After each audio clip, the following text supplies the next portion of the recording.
Hi, എല്ലാവർക്കും പുതിയൊരു വീഡിയോയിലോട്ട് സ്വാഗതം. അപ്പോൾ ഇന്ന് ലഞ്ചിന് അവിയലാണ്.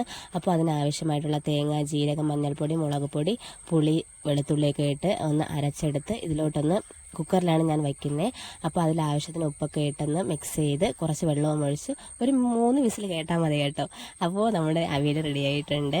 ഞാനിവിടെ കടുകൊന്നും വറുത്ത് താളിക്കുന്നില്ല, പകരം പച്ച വെളിച്ചെണ്ണയാണ് ഒഴിക്കുന്നത്. അപ്പോൾ രസത്തിന് വേണ്ടിയിട്ട് ഇതൊരു ഈസി രസം റെസിപ്പിയാണ്.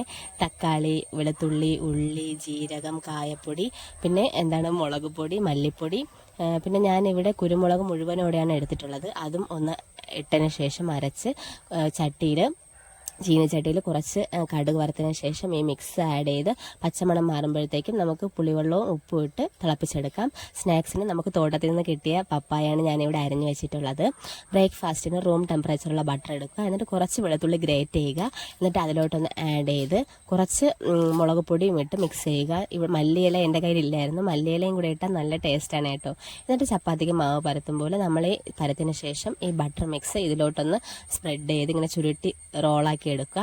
എന്നിട്ട് നമുക്ക് ഈ മിനി പൊറോട്ട പോലെയൊക്കെ ഒന്ന് ചപ്പി പാനിലിട്ട് ചുട്ടെടുക്കണം. അങ്ങനെ ഇത് നല്ലൊരു ടേസ്റ്റി റെസിപ്പിയാണ്. അപ്പോൾ ഞാൻ ലഞ്ച് ബാഗൊക്കെ പാക്ക് ചെയ്തു. അങ്ങനെ മക്കളെ സ്കൂളിൽ പോയി. ഇന്ന് ഡ്രൈവർ ചേട്ടൻ വന്നിട്ടില്ല, അപ്പോൾ ഞാൻ ഹസ്ബൻഡോട് റൂട്ടിൽ പോയി.